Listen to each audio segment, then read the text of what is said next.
Assalamualaikum warahmatullah. Jariraɓe wondaɓe groupe formation mi hofni on pat moɗon mi yelo on yamɓe ɗum derɗi ko moɗon Adamu Haruna. Hande bo en gari ha en continue aɗe tindinoje meɗen toujours dow ko larani hala formation ba en gari en puɗɗiɗa yago déjà Kenya en gari no vidéo en kolli himɓe no créirta compte Trust Wallet e hande en tammi hollugo goɗɗo to yiɗi soda crypto monnaie bana tokenji ɗi tindinde man ɗo isin banta baby dogecoin ko shiba ko ripple e ko nandi be man ɗo no sodirta no yahirta sélection de crypto monnaie wa may ɗo hisa bo hosugo crypto monnaie wa lattinga fowa no heftirta je original exemple to ɗum je BNB ɓe giɗa coda no a sélectionnirta ɗum e ɓawa to a sélectionne ɗum may ɗo no a connectirta compte maɗa Trust Wallet be banking swap ha hokka ɗum autorisation banking swap mara accès ha compte maɗa Trust Wallet e no a swapirta man hedde a swapa d'abord no a calculirta a famake yo mi yiɗi mi dépensa tel nombre de dollars to mi dépense tel nombre de dollars combien de pièces on tammi am hokkugo ɗo fu ɗum tindinore nde tindinten e ma bo to mi mari haji tel nombre de pièces exemple mi mari haji 50 pièces de Ripple combien mi dépensata en BNB ko bo en dollar isin man ɗon en giɗi en tindina mi yiɗi yimɓe gatana ɗum hakkilo boɗɗum musamman jotta ɗo tindinoje ɗeɗen tindinta jotta ɗo hedde ko goɗɗo fonda waɗugo man ɗo lara vidéo man au moins 2 à 3 fois lara ngol laarito ngam ngandi huwata bien jotta haɗɗo ɗo kam mi tan min fami nden a lutta warugo a wi'a a fondan e to on codan BNB bo bami wi on ɗon codan BNB bo je smart chain on sodata ha nder vidéo mai yeso to en nasitiningo ha dow écran mi hollay on dedei no sélectionnirton e BNB je smart chain on copie o adresse mai on gerɓana on mo on codata smart chain ha muɗum heɓa premiata on warugo soda token ɗiɗi mai ɗi mi wi on ɗuɗɓe bo ɗo ƴama haala dedei ko larani Saphir Zenith coin fu ɓe foti ɓe soda ɗum ha Trust Wallet na ɓeɗo matina on Saphir Zenith coin ɗo on fotai on soda ɗum ha Trust Wallet ɗum sodata ko ha Trust Wallet amma kanjum ma mi tammi hollugo en tindinore no a créerta compte ha majum ha hewta dedei no a waɗirta paiement maɗa ngam mai ɗo tokki sungula mai be hakkilo ta kafe ndare je dedei Trust Wallet no goɗɗo créirta e no sodirta en fama no sodirta to ɗum hosi valeur yiɗi soritago no soritorto nden en lutta yahugoji ha Saphir bo ta en kafe en tokkire sungula man be hakkilo derɗiraɓe mi tammi ka famake ngam mai ɗo na ɓe wonugo wakkati to a abunani no tawi yiɗi abonugo a activa cloche de notification heɓa vidéo ji gerɓeteɗi haɗɗo futata diwe e dille tindinore ha dow capture écran dedei téléphone en giya tindinore nde mai luttuɗe ɗo nde tammi salorago ok derɗiraɓe wondaɓe e formation banta en matini en tammi hollugo himɓe e procédure je tokkata soda crypto monnaie ha nder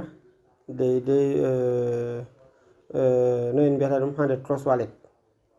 arande man ɗo to a waɗi a nasti nder compte ma Trust Wallet banta vidéo men caligol en tindino en kollino yimɓe application Trust Wallet nangel ɗo ɓawa ɓe nasti dow magel ɓe ƴamiyam mot de passe am mi foti mi waɗa emprunté ɗum itto mi foti mi waɗa mi mema ha NEP ɗo heɓa mi waɗa mot de passe mai mot de passe am je mi wanno keña to gejjitano ɗum 080808 mi tan min fami en gi ɗum maɓɓitake keña ɗo wala ko mi marno ha compte am mi yerɓi dollar ji ha nder compte am mi yerɓi combien de dollars mi yerɓi 31 $,90 en smart chain BNB smart chain mi yerɓuɗi ngam heɓa mi holla on dedei no codirton mi soda yeso moɗon non giya heɓa andon onon ma procédure je tokkoton codon ñande ton mimaki on mari haje sodugo bawon daari keña mi waɗi no mi wiyata mi ajoutino Shiba be baby dogecoin haɗɗo mi ajoutino Shiba be baby dogecoin a ajoutan n'importe quel crypto monnaie je marra haje sodugo to ɗum Ripple to ɗum dogecoin to ɗum pitbull to ɗum Arriva to ɗum Raka radio kaka kenan ça dépend des crypto monnaie je marra haje sodugo ɗum latti ɗum token nden bo sey a mara BNB bayen tindini ha ɓawo d'abord ko hani a arta a waɗa a soda BNB smart chain BNB smart chain ɗo no sodirte BNB smart chain ɗo ɗum no sore ha Binance goɗɗo wawan soda gal côté P2P wawan soda bo gal côté compte bancaire gal Mastercard ko Visa card amma ɗum mari difficulté ɗuɓɓe kabda ponda sodugo gal côté carte bancaire ɗo min on fu min fondi sodugo ɗum sali hatton amma min ɗo soda gal côté P2P mais ɗum ɗo mari risque wane hatton may ɗo débutant bo en conseillata débutant ha fa wi'ugo sodan ha P2P en giɗi débutant kam maîtrise ɗumeji woni crypto monnaie maîtrise dedei sodugo dedei crypto monnaie swapa to ɗum hosi valeur no swapirta banni en suide suite seɗɗa seɗɗa sey to o évolue faami ɗum bien nden lutta en wiyata goɗɗo yiɗi sooda en direct de son compte sodagal côté P2P ko bo sodagal côté compte bancaire muɗum mi tan en faami ɗo goɗɗo wiyaymi to no mi tokkata mi heɓira crypto money mai ɗo to mari haaje heɓugo crypto money mai ɗo amma tan ɓen soroɓe crypto money mai ha black market exemple mi wonnata on banta no inde majum banta canji ɗo exemple jotta to a waɗi ha a yerɓa ceede gal côté en poti mbiyegal gal côté Nigeria to waɗo Cameroun a yiɗa yerɓana goɗɗo ceede naira ha Cameroun ha Nigeria to a wiya tokka gal côté banki na ɗum ɗo compliqué ɗum ɗo saɗina ɗum saɗi ha ɓuri sembe question ji kaza e nden bo a tawata class canji man woɗa ha ton ma a marata riba to a tokkirigal ton digga waɗano e digga tokka gal himɓe black market himɓe canji a mata goɗɗo noon a hokka mo ceede ɗen o yerɓa ɗe o yaman ya jaɓaɗe ha toya exemple on mi wanni on to ɗo bo a wawan a mata himɓe waɗoɓe black market man ɗo ɓen marɓe ɓe a mari confiance be mu'en ɓe a yerɓana ɓe franc CFA maɗa ɓe yermane crypto money maɗa bana BNB man to aɗon mari crypto money on marɗa bo a yiɗa soraga nga warta franc CFA o leki a wi'a tokkan procédure ji ɗuya may ɗo ndiggam a mata himɓe may ɗo a yerɓana ɓe crypto money maɗa ɓe yerɓama franc CFA maɗa ɗum banni min on ma min ɗon no fonctionnira e to a waɗi haaje sorugo may ɗo min fu miɗo soda min bolwanay ɗon Adamou Haruna donc mi tammi ke on ngala haaje wiugo sey to on mote foy ton no keftirton mo to on mari haaje to on ɗon mari confiance be am on poti on yerɓanami ceede moɗon on soda ba woɓɓe ɗuɗɓe deydey mi foti mi wiya wonɓe nder groupe ɗo kam peut être 50% kam pat ɗo sodagal côté aman ɗo ɗo on ngaran on soda BNB gal côté am noon sodita BNB man ɗo a wara ha smart chain mi tan mi ndadi nda smart chain kanjum on mari logo jaune be balejum ɗo windi BNB smart chain mi tan mi ndari ngam gotel logo ɗum BNB mi tan mi ndari BNB ɗo bo deydey Beacom chain ɗo ɗum BNB simple to bo ɗum smart chain si a wara mema dow smart chain man banni ɓawta memi dow smart chain bam holluno on keña a wara mema dow recevoir ɗo nda recevoir a wara mema dow recevoir banni ɓawta memi dow recevoir a lari nda adresse ɓe hokkilima nda adresse a foti a copie o adresse a foti a waɗa capture d'écran scanner courtier ɗo a yerɓana on soranay ɗum exemple bato ɗum min to no ɓuri kam a waɗa copie o adresse a waɗa capture d'écran a waɗa copie o adresse a mema dow copier ɗo to a memi dow copier ɗo banni adresse mai copiake si a wurto a nastagal whatsapp a tefa to whatsapp a nasta nda whatsapp ma a tefa to numéro Adamou Haruna exemple nda numéro Adamou Haruna to a yiɗi a yerɓana yam no a yerbirta si a wara babal windugo haɗɗo ɗo nda babal windugo a wara ba a windanayam message na yanni a foti a winda message mais to a wari na a windanayam message diga to a wari si a mema hondu maɗa ha dow babal windugo mai ɗo pendant 2 secondes banni memi 2 secondes mi yofi a yiɓe gaddaniyam kole sei mi mema dow kole ɗo to ɗum waddanama kole ma a laari toɓɓon taton gal sera jungo ñamo a mema dow toɓɓon taton man ɗum waddante kole sei a mema dow kole man banni a yi adresse mai joɗake sei a yerba banni to a yerbi banni ɗo ni message mai yahanayam ɗo on mi hosata nden mi lutta yerɓango ma dollar ji maɗa mai ɗo ɗi gara ɗi nasta ha nder compte maɗa to ɗi nasti ha nder compte maɗa mi waɗi capture écran mi hollima mi yerɓanima déjà nden ɗo kam on lutti jotta ka a wara soda crypto money nga marɗa haaje sodugo hedde a sodaga bo a tabbitina a ajutinga ba vidéo ngol mi timmino keña mi ajuti Shiba mi ajuti Baby Dogecoin to a ajutan bo si a ajuta je BEP20 mai to a sodi BNB ɗo si a ajuta je BEP20 to ɗum je Ethereum on codunoɗa nda Ethereum maɗo ɗo to Ethereum on codunoɗa nda ɗon je ERC20 a ajutata ɓen tindinino différence maji ɗi pat deydey ko sari mi tami ka famake to supposons que jotta mi wari mi yiɗi mi soda ɗume mi sodata exemple mi soday crypto money ɗum biyetenga Ripple XRP si a wara haɗɗo ɗo ha mi ajuta ngaɗa bo mi wara haɗɗo ɗo ni mi mema ha dow ɗo inde maga Ripple amma XRP ɗum abrégé mi winna XRP non P banni mi tan min dari ɓe banginaniyam deydey XRP mai ɗo ɓe banginami ɗum jur mi tan min dari nda ɗo XRP simple nda ɗo bo XRP BEP20 nda ɗo bo Vinish XRP to ɗum wanginanima jur banni ɗo no keftirta original nayi ɗi ɗuuɗi ɗiɗo ɗo nder maji ɗi escamasen fu ɗon nder si a latto Treprida nda ɗo XRP classic XRP ma ɗo ɗi ɗuuɗi wane ha ɓuri sembe to ha mi holla on je original nda je original haɗo ɗo je logo ɓalejum ɗo je a laari ba mari logo ɓalejum ɗo XRP BEP20 mi tan mi on ndaari BEP20 ɗo kanjum non original amma ha jotta en ɗo dow seko ndo gatten confirme to a yiɗi ha waɗa confirma ɗo alors to ni a dilla coin market cap ha coin market cap mi tindino video coin market cap ko salino mi tan mi hesi kenya mi hollino no en nasirta coin market cap a nasta gal navigateur maɗa Google Chrome maɗa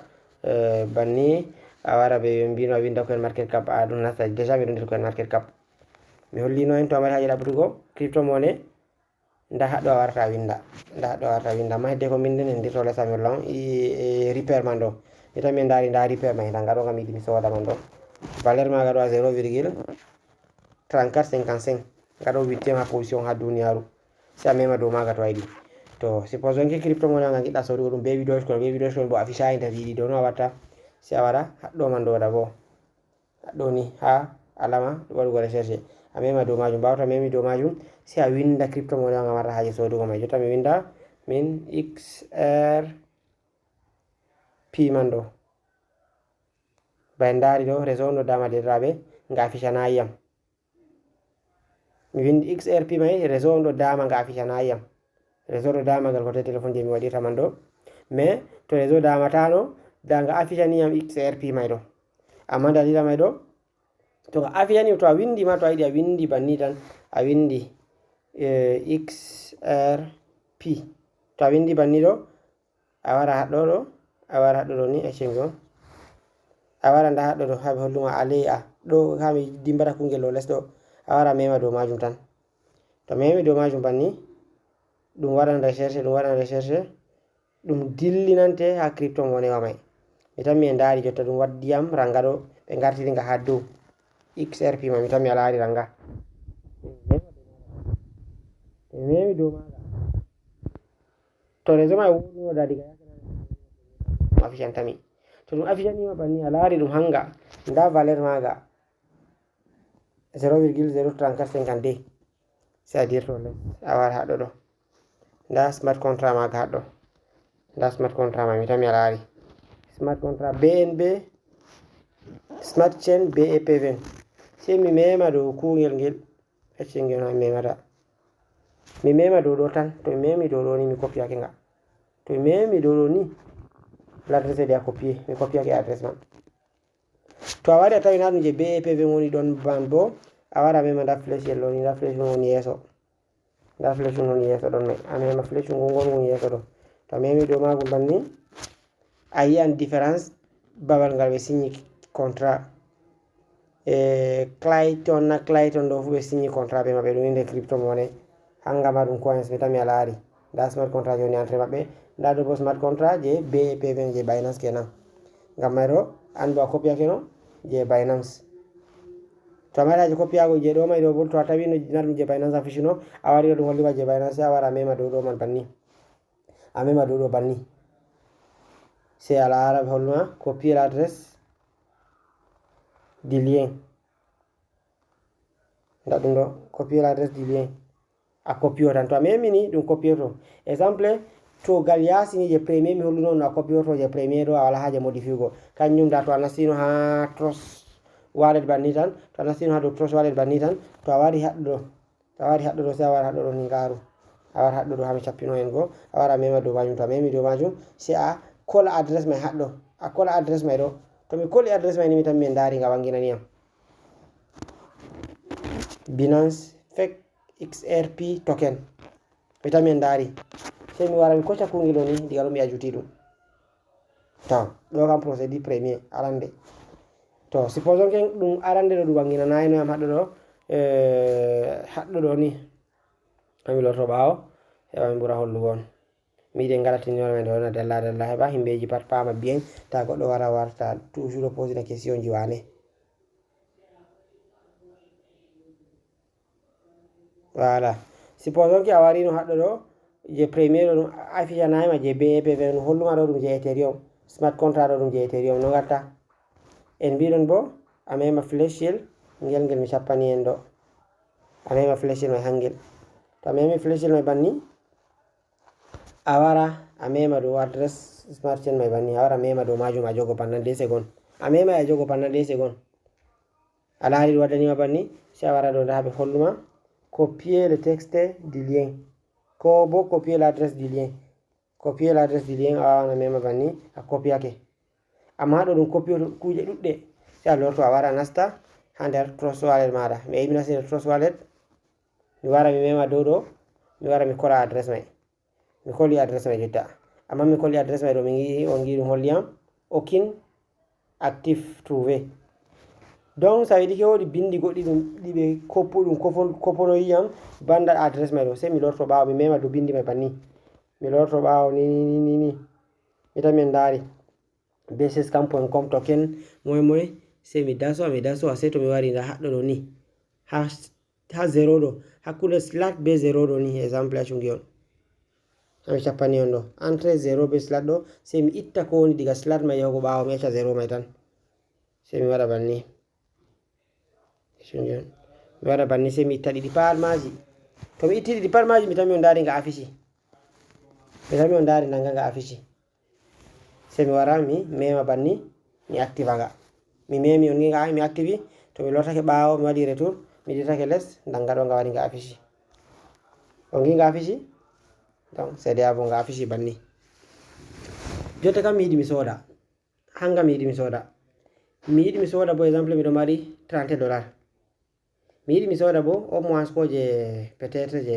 $20 ko je $15 no mi heftita je $15 sai mi wara mi mema do BNB to mi soda sai mi wara mi mema BNB banni to a memi BNB a foti a calculera banni a wara babal envoyé ɗo kam mi yiɗi mi calcula on ɗon gi haɗɗo ɗo ɗon am BNB sai mi mema dow BNB mai ni mi warta ɗum USD to warti USD ça veut dire dollar sai mi winda 15 exemple je $15 mi yiɗi mi soda nde mi windi $15 ha less mai ɗo ɓe kolliyam ha on giɗo ha less ɗo ɓe kolliyam valeur mai ɗo 0,0556 0,0564 moy kanjum on valeur de $15 donc to mi yahi mi soday ɗo ɓe kollayam ko mbiyen mi yiɗi mi dépense nder nombre am BNB an ko mi mari sai mi winda 0,056 ko 0,057 sai ɓe kosa $15 to mi yiɗi bo nanon mi watta nde $15 mi yiɗi mi dépense ko bo mi yiɗi repair mai ɗo mi yiɗi mi recefa peut-être 30 pièces sai mi wara ha dow repair mai ɗo ni mi clique dow maga banni ɓaɗo mi clique dow maga sai mi mema dow babal envoyé mai ɗo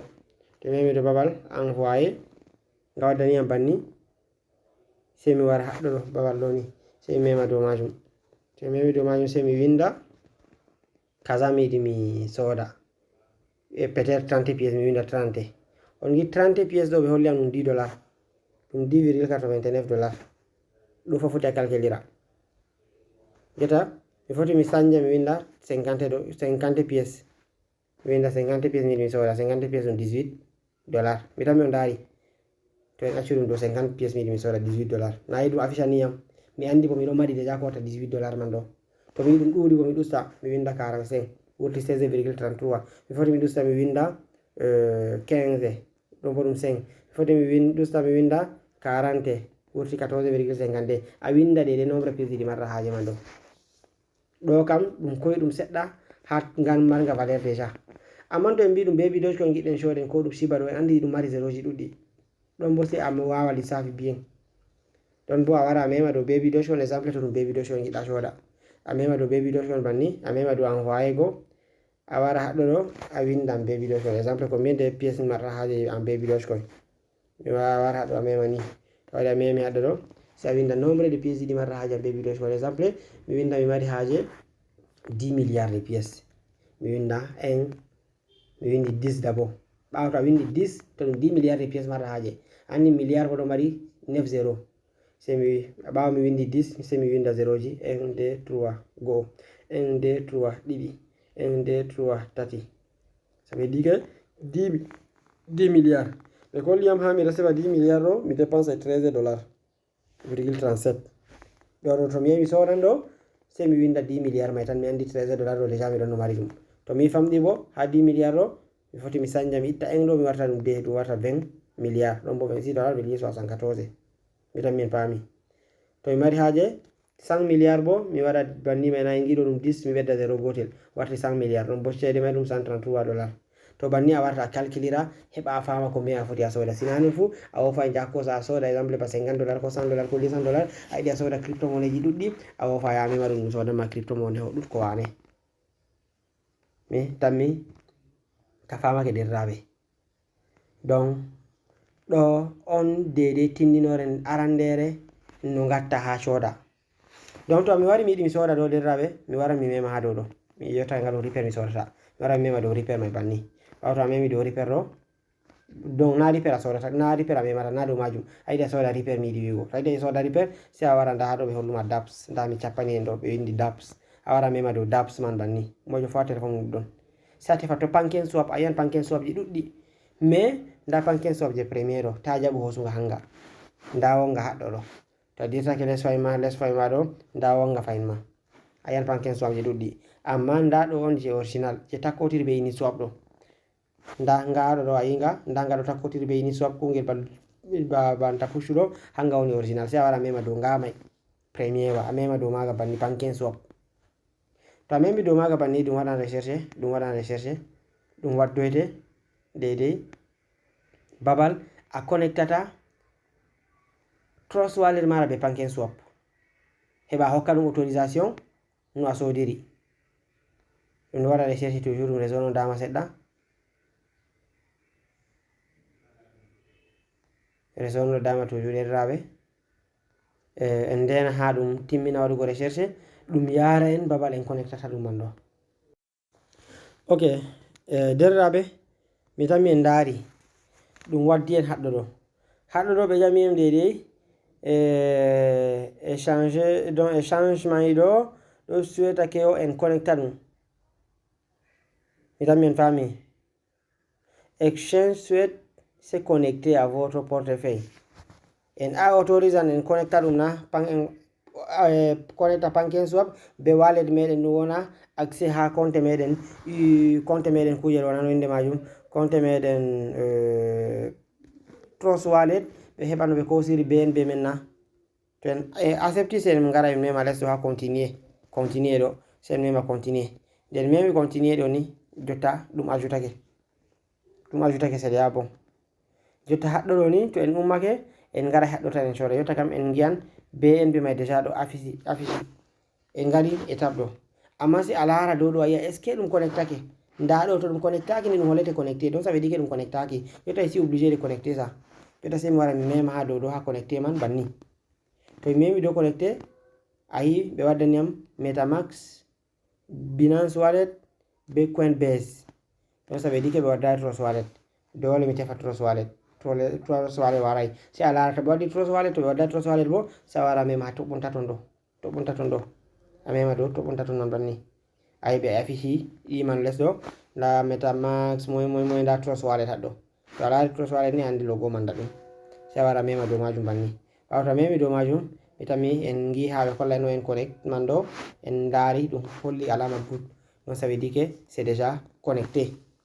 en gi dum connectake déjà to bari haje sodugo no sodirta hedde ko soden mada bo en dari ko marnoden ha der Trust Wallet meden mando BNB meden mado 31 dollars na dum 0,12 no déjà dum affici haddo do 0,12 déjà ko marde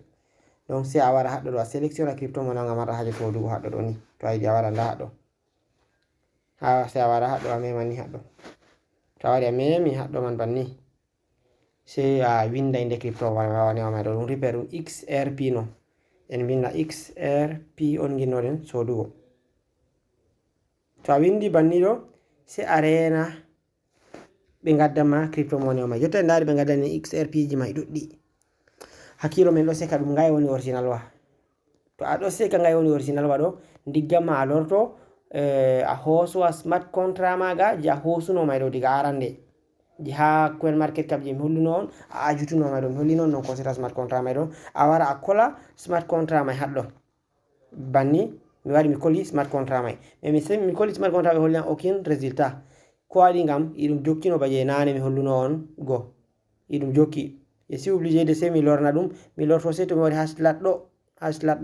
mi wara mi itta ko woni baawo mai dum pat majum haddo ma dabo wi mi acca diga 0 do mi fudata se mi itta banni sey to mi waddi diga 0 go on ginne mi waɗi banni ngota tan wari ko ngara e ɗutko mi hisay haɗɗo ɗo hala arna keren mi hisay hala arna keren amma nder ɗinɗa e garnoɗi mi anda ɗum ngay ngota to mi sufti ngota nga lutotiri na ɗum je original ɗo ni mi foti ɓe arnata mi amma to mi waɗi banni ɗo mi andi ɗo ɗum je original sey mi wara mi mema dow import ɗo banni mi mema dow import ɓe ƴamiyam banni foti ɓe ƴamma si c'est la première fois amma yahugo yeso ɓe ƴamatama ɓe holluma attention que est ce que vous avez vérifié kaza kaza kaza kaza ɗum je ɗum kuje ɗo may laɓɗum a soodai bo be BEP20 kaza kaza est ce que a tabbitini adresse BEP20 may ɗum original a wara ɗo I understand a mema koca les ɗo banni to a kocini a laari bindi bodeji ɗo ɗum wangi import sa wara mema dow import may banni ɓawo to memi dow import man banni a laari XRP may ɗo wangi jota kam combien a yiɗi a dépense an BNB ba mi hollu noon to a laari no foti a yiɗi a dépense a 0, kaza exemple jota mi wara haɗo mi winda mi yinno mi dépense mi winda ha BNB wona dow to a sodan bo a tabbitina crypto mo nga sodata nga sodirta hanga woni dow nga sodirta BNB to a yiɗi a soda on BNB wonata dow nga sodata hanga wonata less repair may kan woni less sai a wara babal BNB haɗɗo a winda 0,06 ma exemple bana non mi waɗi to mi windi 0,06 ni on gi ko ɓe kolliyam mi tami receive gode de ko wata 43 pièces mi tami en daari e noy to mi yiɗi mi winda am XRP man bo mi wawan mi winda an XRP man ɗo mi yiɗi je mi receive mi winda exemple mi yiɗi mi receive 50 pièces to mi windi mi yiɗi mi receive 50 pièces ha less ɗo man on ɗo kan nayi ɗo on mi windi ɓe holliyam ɗo bo mi dépense 0,06 mi tami en paami ngam may ɗo sei mi wara mi wi'a wi 50 pièces mi yiɗi mi soda sei mi wara mi mema dow swap ɗo to mi memi dow swap banni ɓe wiyete a confirme swap man sei en confirme dow swap man banni ɗum taroto wala nda étape ɗum wadda wi'en foti ɗum waddatama étape ɗo an hedde ɗum wadduma ɗum holluma bindi goɗɗi boɗeji ɓe kolluma frais naawi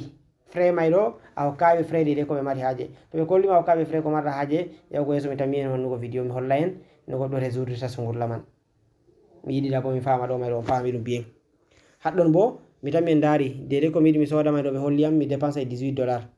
frais bo ɓe kosay frais am BNB 0,24 frais may ɗuɗa total may ɗo ɗum nangay 18,42 mi accepta to mi accepti ni sei mi wara mi mema approuvé les ɗo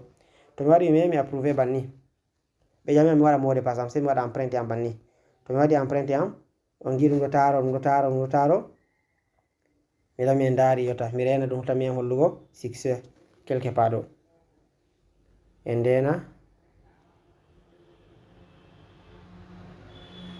voilà mi tami en daari ɓe holli on transaction réussi transaction je mi waɗi may ɗo ɗum recevi ɗum c'est bon ɗum sodake sei a wara mema ha x dow ɗo to a memi x dow ɗo banni a lorto ha wallet maɗa a lorto a wara mema haɗo ɗo ni a lortake a yiyan man ɗo BNB 0,12 man ɗo a tan mi larugo ɗum majji tan mi tan min daari XRP may ɗo waɗi affiche dow ɗo nda ɗum déjà 50 pièces mi pasi ko man mi soodi ɗum valeur de $18 mi tan mi on daari BNB Smart Chain am lutti combien lutti $13 mi soodi XRP ɗo on lawol koyngol ngol tokkoton coɗodirɗaɓe wala fitina ngam may ɗo vidéo ɗo en darnagol banni en tammi timmitinago tindinore may ɗo ha vidéo ɗiɗaɓol tammigol warugo en gi vidéo ngol ngol juuti déjà en giɗa vidéo ji men inchallah 30 minutes en continue e tindinore may wodi ko en timmina tindingo haɗɗo man ɗo en tammi tindingo himɓe bo to yiɗi sora bo no sorirta ñande ɗum hoosi valeur ngam may ɗo gaton en hakkilo nder vidéo tammigol warugo yeeso.